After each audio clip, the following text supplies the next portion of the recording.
Bom, pessoal, vamos lá então, primeiro aos recados, né? Chegamos aí na reta final, nesse semestre complicado, semestre cheio de surpresas, mas estamos aí, todos bem vivos, chegamos ao final dele, né? Não necessariamente ao final, né? Ainda temos as avaliações e o fechamento das notas, mas chegamos ao final do conteúdo, das discussões, das aulas. Então, hoje é a nossa última aula no período noturno. Na sexta-feira pela manhã, nós teremos o encerramento pelo diurno. Quem puder e quiser, está convidado a participar, né? De qualquer maneira, tanto essa aula quanto a de sexta-feira pelo diurno será gravada e depois vai ser disponibilizada na plataforma para quem quiser assistir, tá? Então, primeiros recadinhos básicos. Façam a chamada lateral aqui que a gente está acostumado, né? Por favor, escrevam o nomezinho de vocês aqui do lado. Lembrando que essa chamada ela não é oficial, ela não vai para o sistema, ninguém vai ser reprovado por faltas. Sabemos que tem muitas pessoas com dificuldades de acesso, pessoas que estão assistindo às gravações e não estão presentes ao vivo. Nós sabemos disso tudo, tá? Então, a chamada ela serve para identificar pessoas que não estejam conseguindo participar das aulas, para quem sabe a gente dá algum suporte, né, material, operacional, suporte a acesso, enfim, pessoas que estão com dificuldades e talvez precisem de algum apoio, né? Essa chamada ela serve justamente para isso, tá bom? Próximo recado. A execução das unidades sagas, né? Responder lá os desafios e os questionários das unidades sagas. Nessa disciplina são 4 unidades. Elas ficarão disponíveis para realização até a sexta-feira, às 23 horas e 59 minutos. Né? Então, por favor, quem ainda não fez, o faça até sexta-feira à noite. Lembrando que essas atividades equivalem a 1/3 da nota. Vocês não precisam acertar todas as questões, basta realizá-las. Você já tem 1/3 da nota. Bom, como eu já corrigi todas, quem realizar, por favor, com atraso, me mande um e-mail avisando. Mas esse e-mail, né, eu tenho recebido uns e-mails muito estranhos. As pessoas escrevem no assunto ali o e-mail, em vez de escrever no corpo da mensagem. E elas não se identificam, né? Então, eu não tenho a menor ideia lá. Colocam uns apelidos como e-mail, né? Como nome, não se identifica. Então, por favor, coloque o nome, o período e qual é a unidade realizada. Porque dá trabalho pular de uma unidade para outra, não é algo rápido. E eu não posso ficar olhando todas as unidades para descobrir qual que o aluno fez. Então, se identifica no e-mail disso, o nome completo, qual é a disciplina e qual é a unidade realizada, tá bom? Para eu fazer essa correção, para eu fazer a somatória depois, na semana que vem, que é o nosso período avaliativo. E aí nós temos a nossa avaliação, que eu vou comentar aqui agora, que eu disponibilizei já na semana passada para quem quiser ir pensando. Eu recebi, inclusive, algumas prontas já. Vejam, eu só vou ter tempo de corrigir na semana que vem. Essa semana eu ainda estou dando aula, tá? Essa semana ainda tem conteúdo. Até sexta-feira à noite eu ainda estou dando aula. Então, não vou corrigir nada essa semana, nem as unidades sagas atrasadas, nem mesmo as avaliações que forem respondidas essa semana. Porque o período de vocês fazerem as avaliações é na semana que vem, tá? Claro, quem já respondeu, enviou, ótimo, melhor ainda. Assim que eu tiver um tempo na semana que vem, eu vou corrigir. Então, na semana que vem, nós não teremos mais aulas remotas, né? Eu só vou fazer as correções e passo para o representante as notas de vocês, tá bom? E também, talvez daí eu tenha que marcar encontros individuais. Se, né, eu espero que não aconteça isso com ninguém, algumas pessoas precisem fazer, então, avaliações à distância, né, reavaliações, período de recuperação, tá? Se alguém ficar de substitutiva, como é bastante conhecida na FEFISO, né, isso será na semana subsequente, ou seja, de 15 a 19 de junho. Porque dia 19 eu tenho que entregar as notas prontas já. E a semana seguinte é a semana de contestação das notas, né? Quem não concordou com a nota, entra lá com recurso. Eu acredito que esse semestre isso não vai acontecer, Por que que eu acho que isso não vai acontecer? Porque é um semestre diferente, né? Nós estamos tentando ser o mais compreensivo possível com os alunos, para que, né, ninguém desista, para que as pessoas superem as dificuldades. Então, não é o momento de ser exigente e, né, tentar prejudicar ninguém. Mas, caso você não fique satisfeito com a sua nota, o período avaliativo, então, começa lá na semana seguinte, né? Que vai de 22 a 25, 26, né, de junho, tá bom? E aí, em julho, nós estamos de férias. Em agosto, a gente volta, sabe-se lá Deus como, né? A quarentena está sendo flexibilizada em 20%. Talvez a gente aproveite isso daí para fazer alguma espécie de rodízio. Não sei o que o Massari está pensando. Acho que nem ele sabe, está esperando o tempo, né, desenrolar. Lá próximo de julho a gente tomar uma decisão. Porque também a gente corre risco de fazer a abertura, a pandemia vir com uma segunda onda de contágio, na verdade, um aumento da primeira onda ainda, porque ainda está crescendo o número, né? Nós não atingimos o pico ainda. E pode ser que as autoridades do estado ou do município demandem, então, um novo fechamento. Isso é uma previsão, né? Não temos nenhuma informação sobre isso. E aí volta a ser virtual. Então, como a gente não tem nenhuma uma ideia de como as coisas podem acontecer, essa decisão vai ser lá próxima de julho, né? O Massari sempre chama os professores para opinar, mas imagino que ele está fazendo todas as pesquisas que ele costuma fazer, vendo o que as faculdades da região fazem, né? O que as universidades fazem, consultando advogados, outras, né, profissionais, o próprio administrador da ACM, para tomar uma decisão, então. Então, voltamos em agosto, mas não sabemos bem como ainda, tá bom? Então, eu disse que as unidades sagas equivalem a 1/3 da nota. Os outros 2/3, eles são, então, dessa pergunta que eu deixei em forma de tema de redação para vocês, tá? Então, a questão é, como dar aulas na educação física escolar? Lembrando que essa disciplina é uma disciplina de educação física escolar, o foco dela é a escola. Então, vocês imaginem uma escola mesmo, né? Vocês podem trabalhar com esporte, com dança, com lutas, etc. Não é isso que está sendo perguntado lá.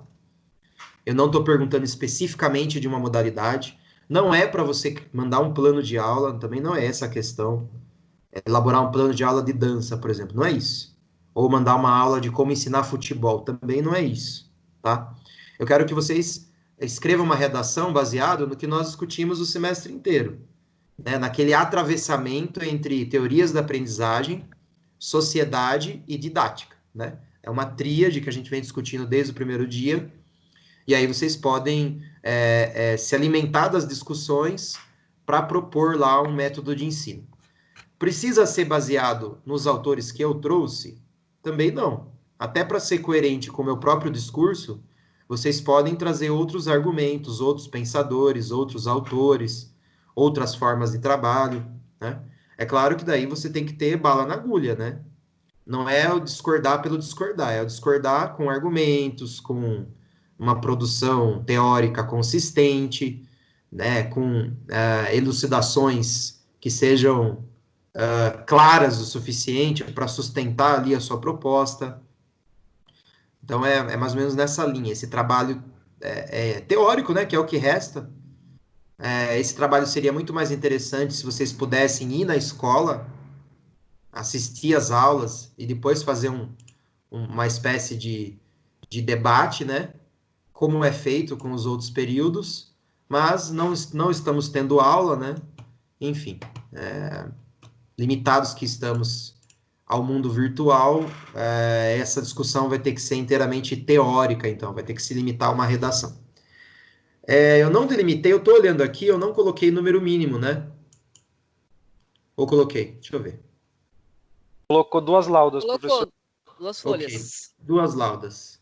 Então, tentem atender essas 2 laudas, então ela é um critério objetivo, tá? Como é que eu vou dar nota? Se atender ao critério objetivo 1, você já tem uma parcela da nota, né? Então, você já tem lá metade da sua nota da redação. E aí a outra metade da sua nota vai ser pela qualidade do texto, tá? Então, se você, por exemplo, escrever um texto excelente, mas escrever uma página e meia, você vai ter algum desconto por isso também, tá bom?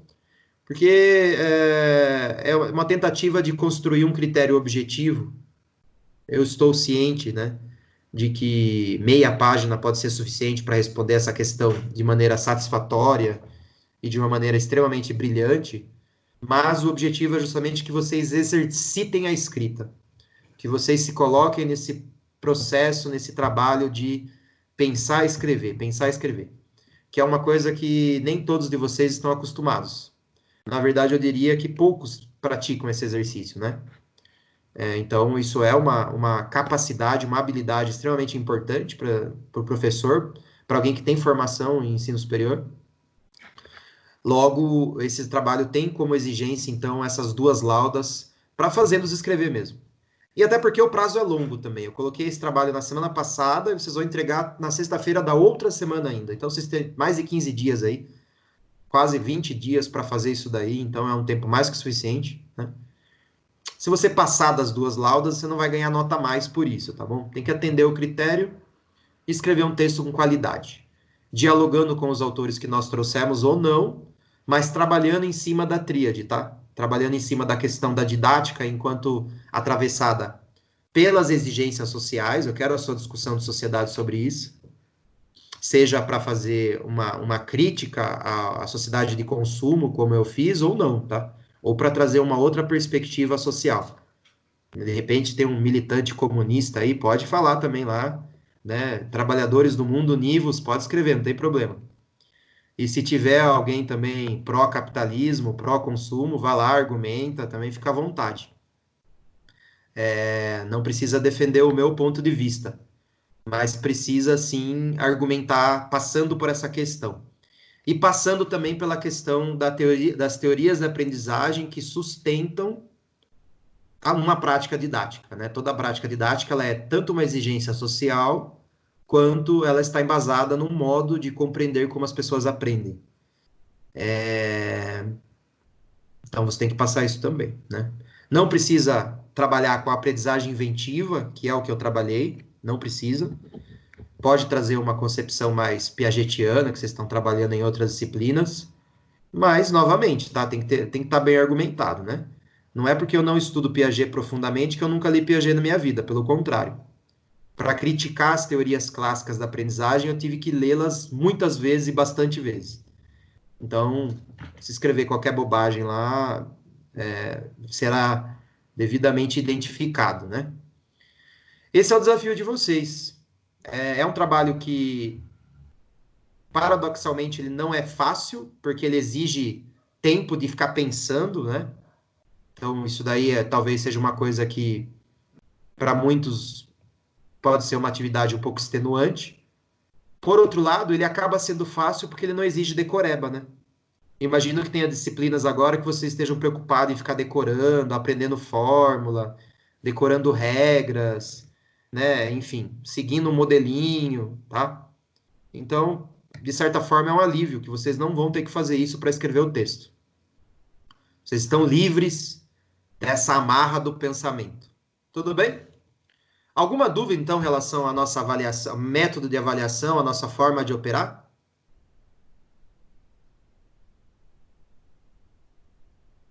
Bom, já que não temos nenhuma dúvida, então a aula de hoje vai ser um pouco diferente, né? Eu falei o semestre inteiro, trouxe pessoas para falar para vocês aqui, né? O João veio falar de manhã, o Paulo veio falar à noite. Espero que vocês tenham assistido às aulas da manhã também, elas têm tido boas discussões. Se vocês não assistiram, vão assistir, é importante para a formação de vocês e vai ajudar a fazer a redação, tá? Se vocês não quiserem seguir pela plataforma Saga, vai, né, porque consome muito dados, Wi-Fi, sei lá, você pode ir direto no meu canal do YouTube, né? Inclusive, eu vou pedir um favor, quem puder se inscrever lá. Eu não sou youtuber, tá? Eu não ganho dinheiro com isso. Não precisa curtir e compartilhar, mas eu preciso de 1.000 inscritos por segundo semestre para poder usar o celular se eu tiver que dar aula remota. É uma possibilidade, tá? Não estou dizendo que as aulas serão assim. Mas digamos que as aulas práticas no Jardim São Paulo, de repente, vai ter 20% dos alunos só e os outros 80% vão assistir em casa. E vai ter um revezamento. É uma possibilidade, tá? Claro que a gente não sabe, como eu falei, nada do que vai acontecer. Mas daí eu posso dar a aula para 20% e transmitir a aula para os demais, né? Para isso eu preciso habilitar uma função no YouTube que é fazer live por Wi-Fi. Então, mas para isso precisa de 1.000 inscritos. Tá com quase 400 lá. Se vocês puderem me ajudar se inscrevendo, eu agradeço bastante. Ontem eu pedi, teve mais de 100. Então, quem puder aí, eu agradeço, tá bom? E como eu já falei o semestre inteiro, a aula de hoje eu quero escutar, quero que todo mundo fale, tá? Vai ser brevemente uma fala de cada um. A hora que todo mundo falar, acabou a aula. A pergunta é, a partir do semestre inteiro, a partir do texto que tinha para vocês lerem hoje, o texto de hoje era um texto meu, né? É o último pedaço da minha tese. Depois que eu pesquisei durante 5 anos e escrevi mais de 200 páginas, o que eu poderia retirar, que é a minha contribuição para o debate científico, é essas pequenas 13 páginas aí. Olha como o trabalho científico ele é um pouco ingrato, né? Muito suor, muitas noites de insônia, de insônia, muito estresse, muita viagem para Campinas, muito gasto, sofrimento mesmo para fazer esse doutorado. E o que eu tenho de contribuir são lá aquela última sessão que eu falo as minhas propostas para uma educação física escolar. Então, claro que eu não estou perguntando para vocês o que vocês acharam daquilo, não, mas como aquilo te afetou, né? Esse semestre, assim, a pergunta básica que eu estou querendo fazer é, desse semestre todo, o que ficou para cada um de vocês? Essa é a pergunta. Cada um vai fazer sua fala, os 14 que estão aqui, espero que falem. Não precisa ser nada elaborado, nada científico, filosófico, profundo. É só ser sincero. Para mim ficou isso. Para mim ficou aquilo, tá? E a gente vai discutindo, tá bom?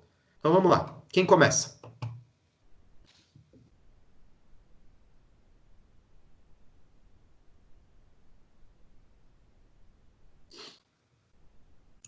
Se ninguém se ofereceu, eu posso escolher? Professor, Oi. Wesley aqui. Então, para mim é o seguinte, ficou a impressão que eu tive depois das aulas todas é que tem como fazer um ensino diferente do que o que a gente é acostumado pelo menos com o ensino que eu tive no ensino básico, ensino médio, que para mim foi bem limitado depois de tudo que eu vi, depois que eu entrei na faculdade, por exemplo. É lógico que são ensinos totalmente diferentes, né? São áreas totalmente diferentes, mas tem muita coisa que eu acabei aprendendo.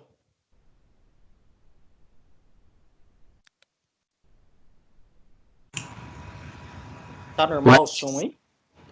Wesley, tava normal, mas daí deu uma parada. Ah, tá.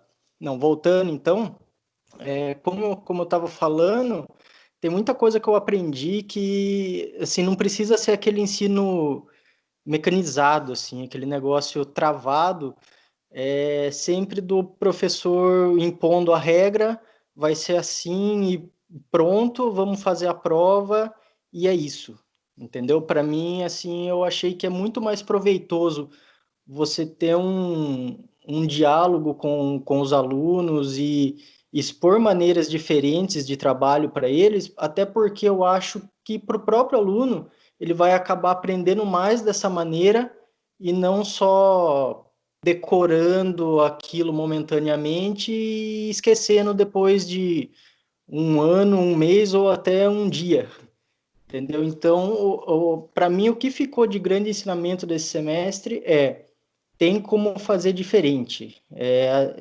Basta correr atrás. É lógico que tem limitações, até teve algumas aulas atrás aí que estavam sendo debatido isso, de que o governo ou o sistema em si, ele não colabora muitas vezes com o que o professor acaba querendo fazer. Mas, assim, tem como tentar, pelo menos, burlar isso para fazer um ensino diferenciado. Tudo bem, Wesley, eu concordo plenamente. Se ficou, já é um grande passo vocês se formarem com essa sensação de que não será fácil, né? Há uma série de limitações. Todavia, é possível buscar uma outra forma de ensino, né?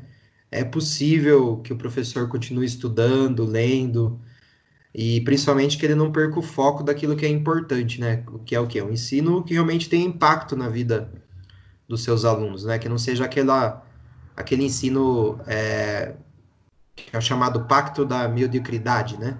O professor finge que ensina, o aluno finge que aprende, e os dias vão passando naquele marasmo, né? Naquela mentira, e o professor está lá só para receber no final do mês, os alunos estão lá só porque são obrigados por lei. Então, aquela tristeza, né? Uma escola da tristeza, como Clóvis de Barros gosta de falar. Eu acho que já é um bom ensinamento. Tá? Claro que eu acho que a gente passou por bastante coisas aqui esse semestre todo, mas esse talvez seja realmente o principal deles. Quem é o próximo?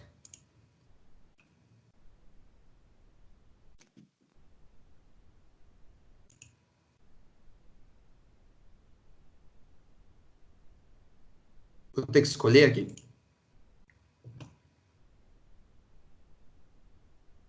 Acho que o Fernando está querendo falar. Vamos lá, Fernando. O que ficou para você, Fernando?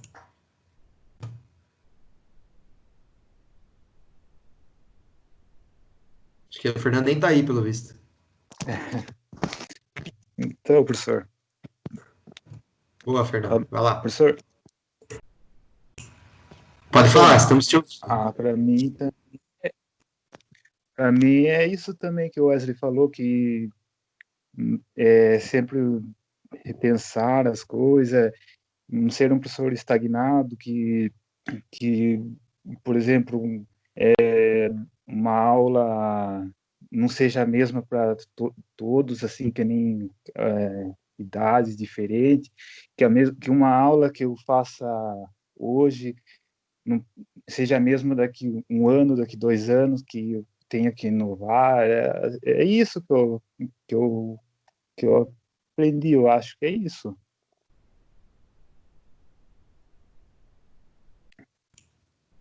Muito bem, Fernando. Eu só fico com receio, né, que o pessoal não, não coloque o professor como... Eu estou concordando com você, tá? Eu só estou preocupado com algumas pessoas que pensam que a responsabilidade é toda do professor, exclusivamente dele, né? E aí acaba caindo nas costas do professor toda a carga do fracasso, por exemplo. Então, se o Brasil vai mal em educação, é porque os professores são ruins, né? Então, sendo que é um conjunto, é uma estrutura de coisas, né? De fato, há muitos professores descompromissados, né? Isso é inegável. Entretanto, isso não está desatrelado das próprias condições de trabalho, né? Então, assim, a docência é o curso de ensino superior que pior paga, né?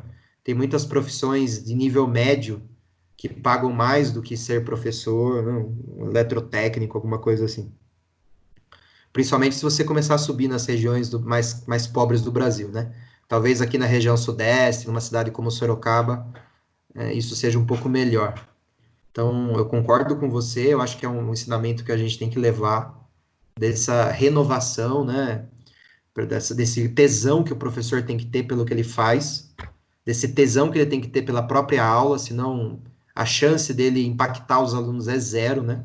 Se nem você gosta da sua aula, se você está dando a mesma aula faz 10 anos, a chance de você impactar o seu aluno é zero.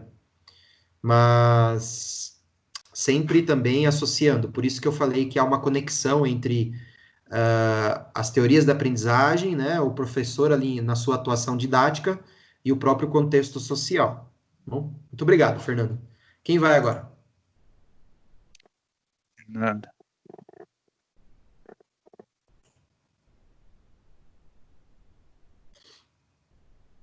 Teve o JL aqui, que eu acho que é o Júnior, já tá dando desculpa já para ele não falar, que eu conheço esse capoeirista aí. Capoeirista é malandro, né? Já tá, pô, meu celular aqui não tá rolando, né? Já tá querendo escapar de falar já. Vamos pegar alguém aqui então, vamos lá. Não, professor, não estou escapando de falar, não. Então vai, sua vez então, vai lá. Tá ouvindo aí, não tá travando, não? Tá travando bem pouco, dá Dá para para ouvir. Dá sim. Dá para ouvir? Assim, o meu pensamento é meio parecido com o do Wesley, que falou o primeiro a falar aí. Acho que no começo do curso a gente vem com a mente meio fechada, e aí quando a gente começa a ter a aula e entender um pouquinho do como você trazer o aluno, seja numa roda, num bate-papo, seja você trazer num modo mais global de ensinar, eu acho que a gente tem um ganho muito enorme aí, do que a gente fazer aquilo ser monótono na vida, tudo certinho, tudo sentado enfileirado. Foi um pouquinho meio do que o Wesley falou aí, eu peguei um pouco no final aí. Estão ouvindo? Estamos sim, Lucas. Não tá travando. Então, um pouquinho em relação a isso, entendeu? Ensinar com felicidade, trazer o prazer para o aluno de aprender, entendeu? Eu acho que às vezes quando a gente coloca tudo enfileirado, quando a gente coloca regras e a gente coloca um sistema, eu acho que é difícil a gente ter o aluno do lado. E aí quando a gente traz eu lembro 2 exemplos que a gente teve dentro de aula, que foi 2 vídeos que o senhor deu de 2 países, tanto da Coreia quanto da Finlândia. Eu lembro que a gente teve os 2 estudos e a gente viu o quão o coreano ele sofria, né, naquele aprendizado, aquela sistema de regras, de isso e daquilo. E aí quando a gente vê o outro lado, um pouquinho mais, o aluno ter o interesse, entendeu? Ele estudar por interesse pela felicidade, assim como a escola finlandesa trouxe, eu acho que o ganho é maior do que quando a gente traz algo monótono, algo de regras, de cumprir, de sentar bonitinho, entendeu? Muito bem, Lucas. Obrigado pela sua fala. É claro que eu sempre faço o contraponto, não no sentido de discordar, mas no sentido de complementar. Eu concordo plenamente com o que você falou, né? Foi uma discussão intensa ao longo do semestre. Essa ideia de que só quem está com potência, né, está sendo afetado pelo ambiente, que promove assim um movimento do pensamento que mobiliza uma aprendizagem inventiva. Entretanto, o contraponto isso não significa laissez-faire, né? Fazer qualquer coisa. Não significa ser recreação também. A recreação ela pode ser altamente recognitiva, né? Não está aprendendo nada. Lembra-se que, ao mesmo tempo, a potência ela não é sinônimo de bagunça, não é sinônimo de prazer. Lembra que a gente ficou um tempão tentando separar prazer de desejo. O desejo é aquilo que me comove a fazer algo, que me força a fazer algo, que me domina. Então, o aprendizado, ele só acontece na medida que ele é tomado pelo prazer, porque o aprendizado, ele é pesado, ele é violento, ele é cansativo, ele demanda tempo, ele exige esforço. Vocês vão ver para escrever lá a redação, sabe? As ideias não vêm, você tem que ler, você tem que assistir vídeo, você tem que sentar, você tem que ficar pensando, dar dor de cabeça.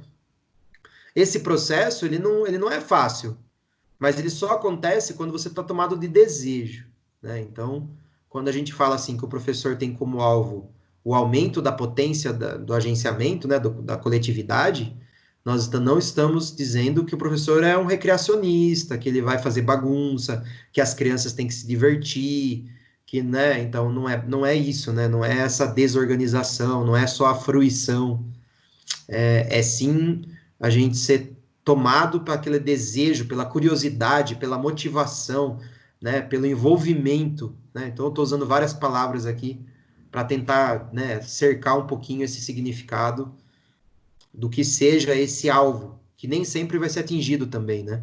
Porque muitas vezes nós temos outras condições, né, outras regras, outros contextos, mas na medida do possível o professor tem que buscar. Ótimo, muito obrigado, José Lucas, capoeirista. Vamos escolher outra pessoa aqui. Quem quer ir? Alguém se oferece? Vai lá. Duas coisas que me impactaram bastante nas aulas foi o seguinte: o fato da sociedade, né, a variedade da sociedade desde o princípio até atualmente, de forma na didática, e outra coisa também foi sobre as verdades, né? Porque geralmente a gente carrega com a gente uma verdade e bate na mesma tecla sempre sobre essa verdade. E a partir do momento que vem um professor e te fala, ei, peraí, você que vai ser um futuro professor, você tem que disseminar as verdades, você tem que mostrar que não existe uma verdade, né? Que tem vários pontos de vista. E na sua aula eu consegui visualizar isso de uma forma bem clara, conforme as teorias que foi ministrada nas aulas também, que abriu a minha mente referente ao ensino. Eu sempre fui uma pessoa que apostou na educação. Sempre levei em conta que a educação ela tem que ser muito valorizada, porque eu acredito que muita coisa na nossa vida e no nosso cotidiano e na sociedade, no mundo, acontecem referente à educação. Esse é o meu ponto de vista, e eu sempre falo para as pessoas que se algum dia eu fosse administrar o mundo, eu colocaria como prioridade a educação, porque é através dela que você deixa de ser ignorante. Então, com as teorias que o senhor trouxe em aula, e com os textos que a gente leu e com os debates que tivemos, foi muito legal ter essa abrangência de acervo, de como ministrar uma aula, de como se portar como professor, e não de uma maneira direta, né? Que eu acredito que, conforme você mostrou esse acervo, você não foi de uma maneira direta como se comportar dentro de uma sala de aula, você sendo professor, mas não, eu tive essa percepção. Eu achei que isso foi o mais bacana da aula. É isso. Muito bem, Stephanie. Obrigado por trazer essa questão, né? Eu acho que realmente que ela é uma das mais pertinentes. E eu acho ela muito importante porque, assim, vocês estão assistindo televisão, vocês estão vendo aí, né? As pessoas estão, em nome de verdades pré-estabelecidas, elas estão se atacando nas ruas, né? Em plena pandemia. Então, como pessoas de nível superior, eu acho que é uma exigência mesmo de formação que vocês sejam capazes de entender o perspectivismo da vida, né? Isso não significa relativismo. Então, a ideia de que não há uma verdade absoluta, um valor universal, ela não elimina a questão da rigorosidade do conhecimento. E a rigorosidade é o quê? É o envolvimento, é a proximidade que você tem com o tema, e a multiplicidade de ponto de vista. Então, é uma diferença de rigor, né? Então, o rigor aqui não é a representação do real. O rigor aqui é quantas pessoas estão, né, debatendo o mesmo assunto e quantas pessoas se dedicam dias e dias e dias e anos e décadas da vida para o mesmo assunto, tá? Então, não é eliminar a questão das autoridades, né? Então, nesse sentido, o professor é uma autoridade. Ele é uma autoridade em quê? Ele é uma autoridade no ensino, na aprendizagem, né? Então, enquanto uma autoridade no exercício do ensino, o professor, é claro, ele tem uma opinião, ele tem uma perspectiva mais rigorosa sobre o que é ensinar do que outras profissões, porque é o ofício dele, porque é aquilo que ele vivencia diariamente. Mas mesmo assim, ele não é o dono da verdade absoluta, né? Porque a partir do momento que eu acho que aquilo que eu faço não tem erro, é a verdade absoluta, é o valor supremo, eu perco completamente a humildade, eu deixo de ter abertura para escutar os outros, e eu começo a ser uma didática completamente vertical, de imposição, que acaba destruindo a motivação de quase todo mundo, exceto aquelas pessoas que desejam a repressão, né? Porque o ser humano é tão louco que tem muito ser humano por aí que deseja a repressão, né? O cara quer mesmo alguém dominando, alguém mandando, alguém dizendo como as coisas são e como ele deve fazer e como ele deve obedecer, né? Então, assim, enquanto professores, nós temos que fazer esse duplo exercício de não só não ser extremamente autoritário na medida em que eu imponho uma forma de existência, mas também fazer o exercício de não me deixar dominar. Então, o professor é aquele que está sempre pesquisando. Ele tem verdades provisórias. Hoje eu tenho uma teoria de como a aprendizagem funciona, mas eu continuo lendo, eu continuo estudando, eu continuo ampliando. E eu coloco sobre suspeita todas as verdades prontas, né? Então, se chega alguém com uma... Por isso que eu estou falando, eu não quero que vocês concordem com tudo que eu falei o semestre inteiro. Eu não quero que vocês elogiem os conceitos que foram trazidos. Não. Se tiver que entrar no embate ali, vamos lá, vamos discutir. Mas o que não vale é o seguinte, eu não concordo e eu não gosto. Por quê? Aí não tem argumento, é isso que não vale. Mas esse exercício da crítica, de colocar sob suspeita as verdades prontas, isso aí é parte do ofício docente, né? Professor que é incapaz de colocar em xeque as suas próprias verdades, ele não, para mim, não serve para ser professor. Para mim, ele é um instrutor no máximo, né? É alguém que vai cumprir um papel lá só. Um tema extremamente importante. Muito obrigado por trazê-lo, tá? Vamos para o próximo. Quem quer falar?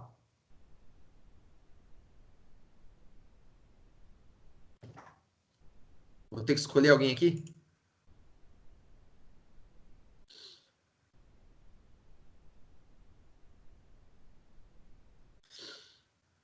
Vamos seguir a sequência de baixo para cima aqui. Eu acho que o Renan quer falar. Vamos lá, Renan. Quer dar a sua palhinha?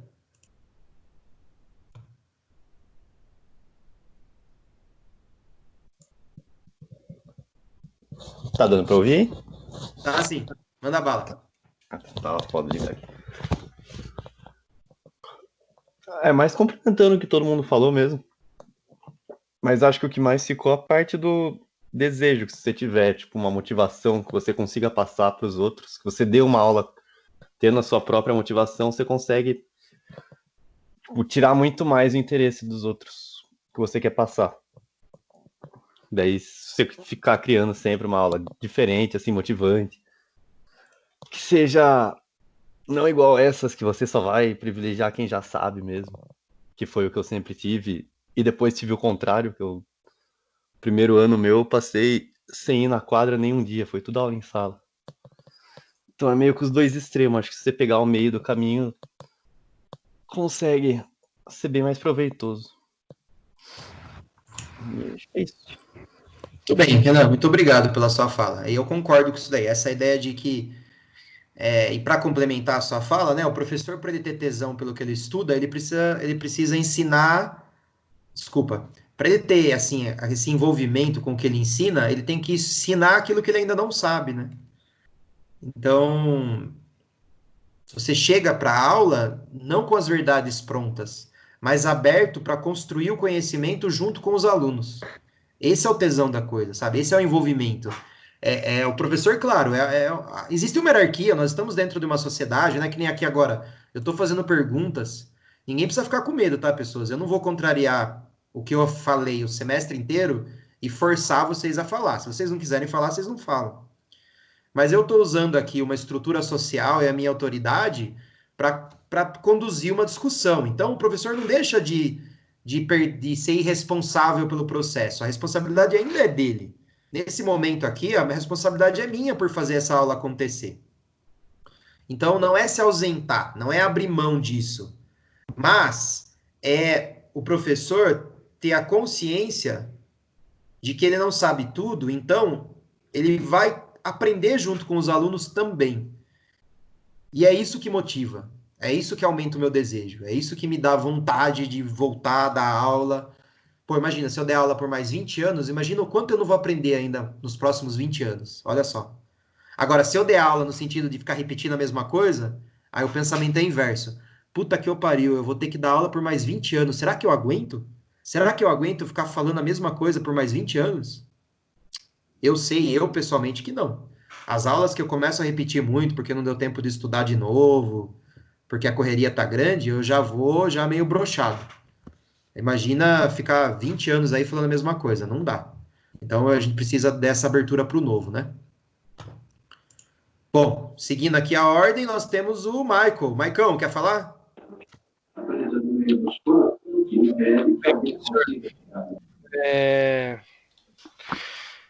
Bem, eu sou uma pessoa que, se você me conhece bem, eu já tive várias visões a respeito de educação. Eu acho que a educação que a gente...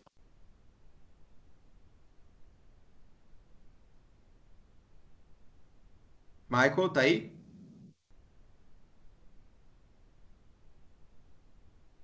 Eu não estou ouvindo ele. Vocês estão ouvindo, pessoal?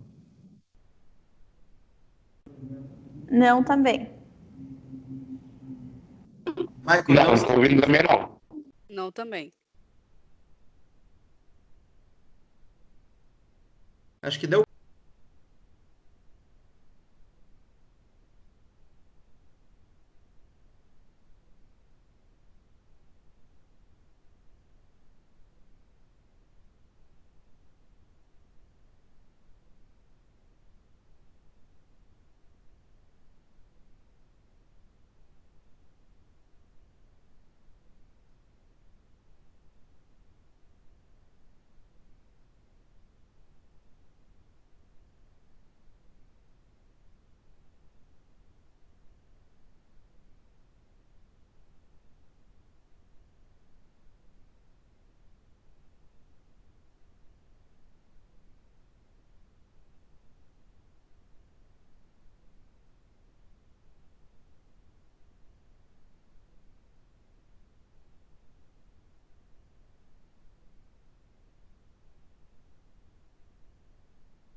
Pessoal, vocês estão me ouvindo? Desculpa aí, caí. Agora sim. Desculpa Muito aí. bem. Voltou, estamos te ouvindo de novo. Pode continuar. Então, professor, como eu disse, eu sou meio crítico também da educação por questões de tudo que foi falado aí. Eu acredito que a gente só consegue sair de um buraco se a gente tem alguma instrução de qualidade. Então, eu acho que eu tive uma instrução de qualidade na escola, por mais que tenha pego uma transição meio conturbada com relação à política, né? Eu acho que politizaram a educação, por isso que a gente está sofrendo esses problemas tão drásticos. Um exemplo disso, eu tenho minha esposa, como o senhor mesmo, né, comenta, que eu tenho aqui em casa que dá aula.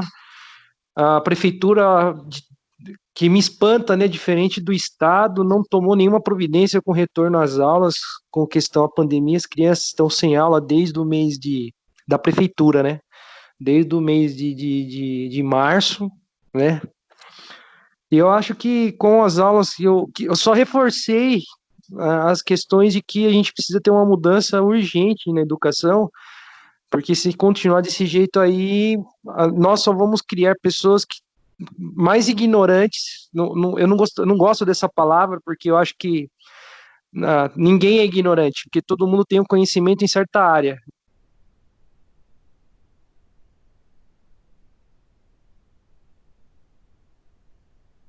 Travou de novo?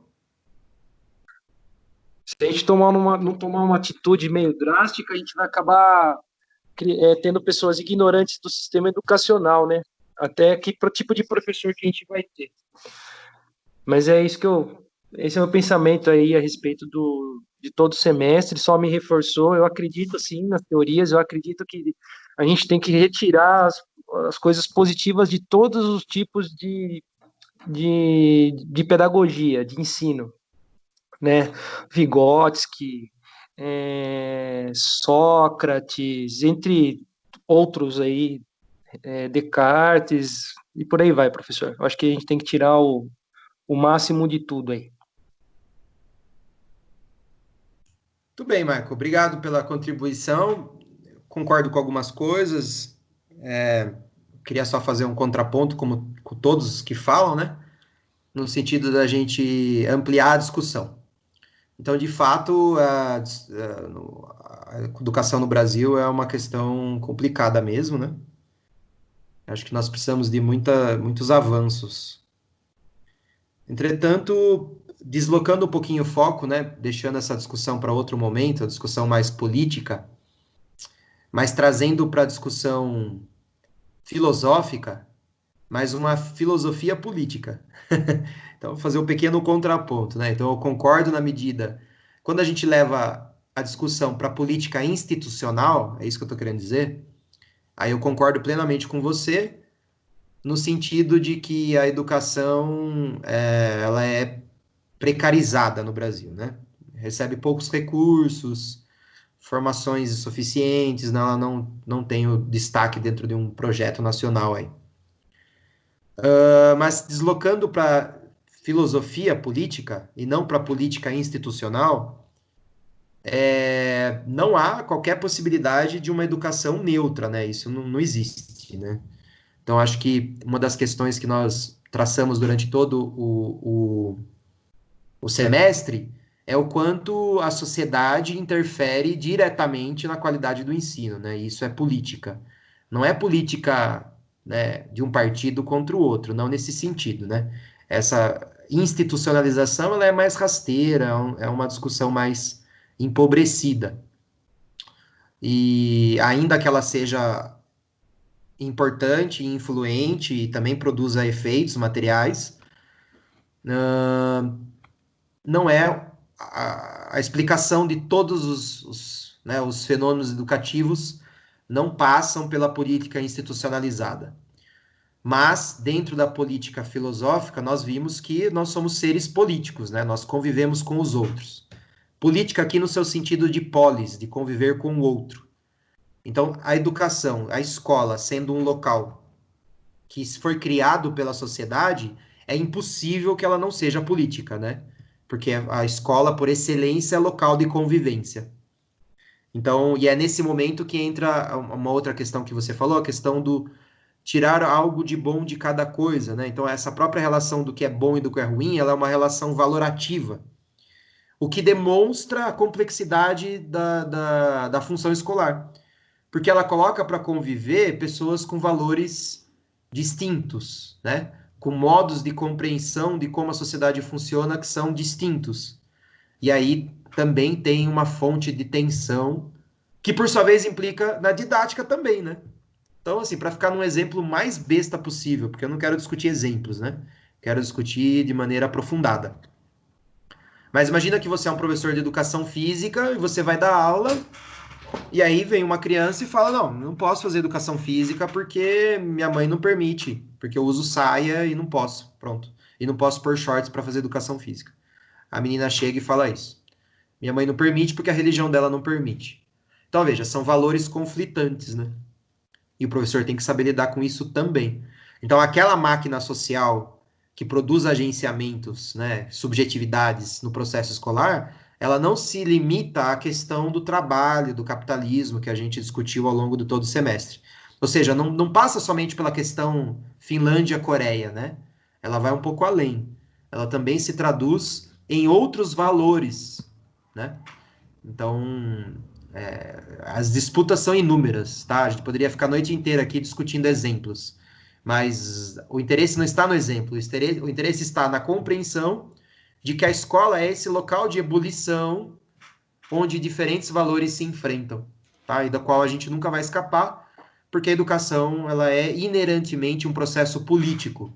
Político no sentido filosófico, né? Não no político partidário. Muito bem, temos tempo para mais algumas pessoas. Lívia, a próxima na lista aqui. Você nos ouve, Lívia?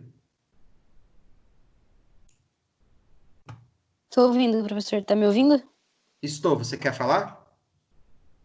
Eu vou falar bem breve, tá? Um pouquinho sobre o que rolou nesse semestre. O que mais me impactou na sua aula foi na questão de como é o papel do professor, né? E que a gente vê ele como um cara, uma pessoa que tem a verdade, que vai trazer apenas todas as soluções para tudo. Mas depois que eu li aquele texto, o segundo texto que você mandou para a gente, que era para a gente ter discutido semana passada, da Virgínia, ela fala uma parte lá que o professor, ele é aquele que leva o aluno para descobrir uma nova forma de aprender, um novo horizonte, uma ótica diferente.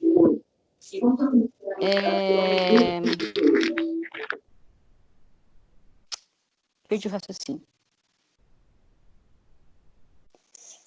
De que a gente não precisa ficar preso somente em coisas já prontas, é buscar o diferente. Quando ela fala de quando a gente viaja, né, que a gente sai do que a gente está habituado para conhecer algo novo e volta para o nosso cotidiano, a gente aprende a ver coisas de maneira diferente. E a parte da aprendizagem, para mim, é isso, né? Na parte didática, é você fazer com que a pessoa olhe para além do que ela já consegue observar.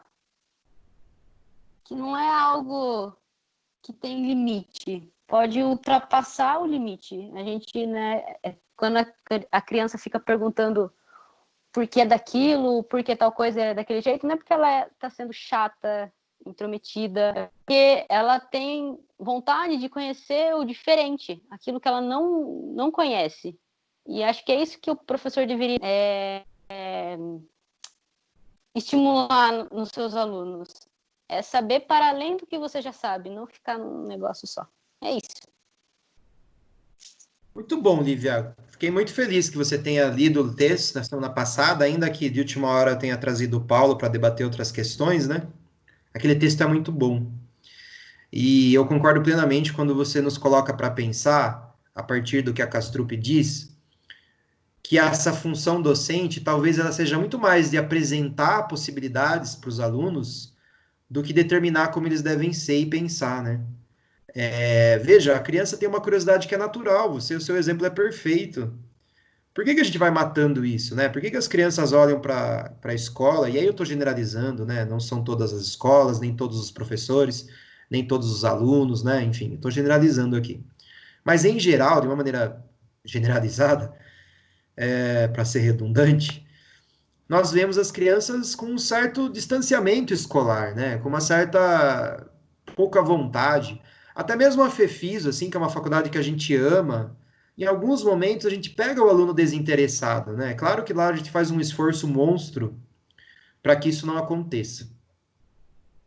Mas, por isso que a gente cria Corpo e Cultura, interclasses, né? Faz TCC, enfim, faz um monte de coisa lá para que vocês não percam essa vontade. Mas não era para perder a vontade nunca, poxa, porque se vocês gostam daquilo, né, é para ir sempre para a aula com aquele sorriso no rosto, né, com aquele tesão, meu Deus, eu vou ter aula, vou ser apresentado para coisas novas, eu vou conhecer coisas novas, né? Então o professor é menos esse cara que apresenta as verdades, que nos diz verdades, e mais o cara que nos apresenta possibilidades, né? O professor, a professora, é a pessoa que nos coloca em contato com outras coisas, coisas que nos forçam a pensar o novo e que nos mantém permanentemente interessados, com vontade, curiosos, envolvidos, né? Imagina, quem nunca aqui, quando você quer muito uma coisa, você supera até o cansaço, né? Já começaram a ler um livro de tão bom que você amanhece lendo o livro? Já passaram por isso? Já? Você não quer parar de ler? Né? Quando eu era jovem, isso acontecia assim, você pegava um livro e daí você queria ler para dormir. Aí você ia lendo, lendo e lendo e lendo. Nossa, a hora que acabava dá até um vazio, assim, sabe? Nossa, puta falta que isso está fazendo, né? Então, sabe, será que a gente pode... Ou então um filme muito bom que você vai no cinema, em 20 minutos parece que a aula acabou, parece que o filme acabou. O filme tem 2 horas, acabou em 20 minutos, de tanto que foi bom aquilo. Então, será que a gente consegue criar uma aula assim? Será que a gente consegue dar uma aula que parece que é tão boa, que parece que passou rápido demais? Não era para ter acabado, né? Eu acho que isso o professor tem que perseguir. Ainda que nós estamos sempre presos numa máquina social. Por isso que eu estou sempre voltando nisso. Aí o professor quer dar uma aula mais instigante possível, mas na prova do Saresp, no Enem, no vestibular, vai cair decorebas, né? E aí o professor é cobrado por aquilo. Então, de certa forma, a gente fica dançando aí, né? Entre uma coisa e outra, tá? Entre cumprir as funções sociais, afinal de contas, nós queremos que os alunos, né, sejam aprovados, façam faculdades, tenham seus sonhos realizados, mas por outro lado, a gente não quer matar neles toda essa vontade de estudar, de aprender, essa curiosidade. Como que equilibra isso, né? Acho que esse é um enorme de um desafio. Sua fala foi muito boa, agradeço muito. Bom, eu estou satisfeito, né? O nosso tempo está se aproximando do fim, então eu vou abrir para alguém que queira falar ainda. Dos que não falaram, alguém quer falar? Ou pela lista aqui, a próxima seria a Daisy, né? Será que a Daisy quer falar? E se alguém que já falou quiser falar de novo, também fica à vontade. Vai, estou abrindo para vocês. Então, professor, aí eu sou meio ruim de falar, mas vou falar um pouquinho aqui. Vamos lá. Sem problema, manda bala. Complementando o que todos falaram aí, né, que é o que realmente foi estudado e discutido, eu penso que com tudo que foi falado, o papel do professor mesmo seria mesmo facilitar e orientar os alunos, né? Aí, desculpa, só um minutinho. Ô, Mayara! Aí, desculpa aí, professor. Vamos lá. Não tem problema, fica tranquilo. Os cachorros, Mayara. Tranca eles para mim, por favor. Então, professor, Então, seria facilitar e orientar os alunos mesmo, ao invés de direcionar aquele conteúdo repetitivo, né, já pronto, como você mesmo fala toda hora, né? Eu acho que agindo dessa forma, a gente podemos estabelecer mais oportunidades, né, para todos aprender, tanto com o professor, como com os colegas mais habilidosos, né? E como você sempre fala mesmo, é trabalhar a ideia da multiplicidade, né? Que sempre há uma perspectiva distante. É mais ou menos isso, porque o que o pessoal falou aí, já falaram tudo, né? Não tem muito o que falar. Não, muito bem, Daisy. E eu gostei que você trouxe o conceito de multiplicidade, que foi uma discussão constante ao longo do semestre também, porque o É, que é a multiplicidade? Se cada um tem uma perspectiva daquilo, se cada aluno tem uma perspectiva, se o professor tem uma perspectiva, se cada ser humano ele tem uma perspectiva, né? E se a minha perspectiva está em constante transformação, ou seja, cada aula que eu tenho, cada coisa que eu assisto, cada dia que eu vivo, eu vou modificando a minha própria subjetividade, que por sua vez modifica a forma como eu olho para as coisas, então o que nós temos, na verdade, não é um real unificado que a gente possa simplesmente tirar uma foto e transpor no momento de aula, né? O que nós temos é uma multiplicidade de perspectivas, de modos de ver o mundo, que o professor tem que saber lidar. E ele lida como, né? Dando espaço, eu diria, dando abertura para que o novo se apresente. Se ele vem exatamente. impondo uma imagem do pensamento, não só ele esmaga a perspectiva dos alunos, como ele próprio não se abre para pensar outras coisas, não é verdade, Daisy? Exatamente, isso mesmo. De um conhecimento diferente, né? Sempre buscando sair da realidade e buscando algo mais a mais, né? Assim, digamos assim. É isso aí, Tudo bem. professor. Muito obrigado, Daisy. Imagine. Bom, a Andressa não é dessa sala, né? Então faltou falar só, não que ela não possa falar, ela pode falar se ela quiser, né? Tá abertura total. Ah, Mas aqui da no sala final mesmo. Oi? não fala nada. Eu acho que só duas coisas, professor. Manda bala. Aprender leva tempo e é uma violência. Então, eu fico imaginando você que passou 5 anos, foram 5, né? Escrevendo e tudo mais, e no fim se resume a 13 páginas. Ou seja, é o máximo do exemplo de que aprender leva tempo e é violento.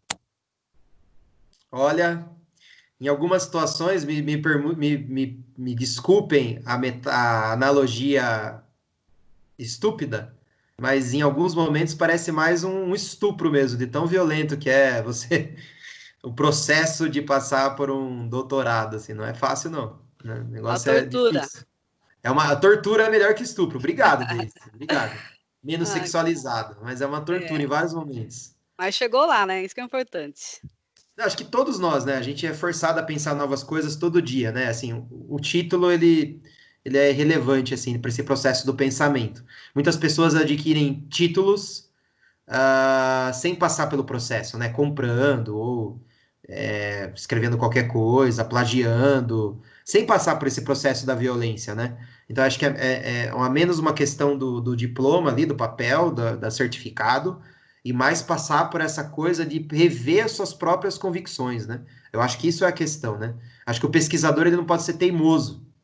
O pesquisador tem que sempre estar na postura do eu não sei, eu estou aqui para aprender, tá? É. Sempre aberto. Esse é o Enquanto que, né, diferencial. exato, porque o senso comum é a teimosia, né? É o senso comum já sabe, é assim mesmo, não tem jeito, tá pronto, né? Esse é o senso comum. Então a gente luta né, no espaço filosófico científico para escapar dessas soluções banais do senso comum. Perfeito. Bom, faltou a Andressa e a Anaísa falarem alguma coisa. Vocês querem falar, meninas?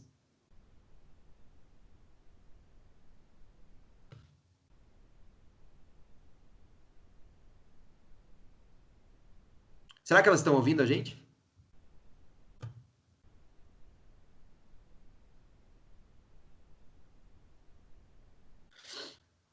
Elas estão jantando, eu acho.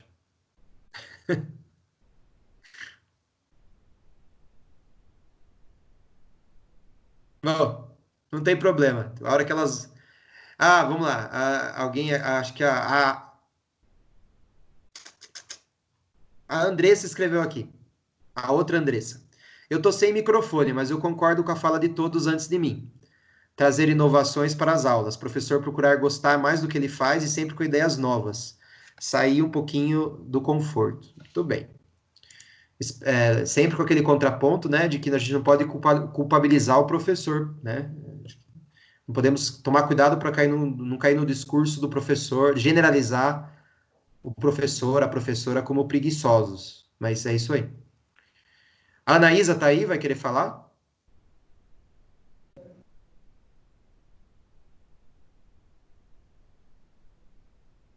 Anaísa? Bom, não temos Anaísa. Tudo bem. Pessoas, foi um prazer estar com vocês esse semestre.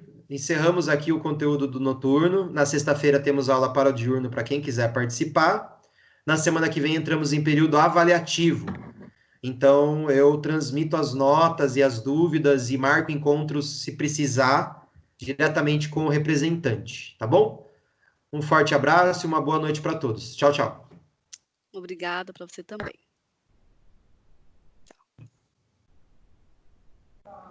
Falou, Professor. professor. Falou.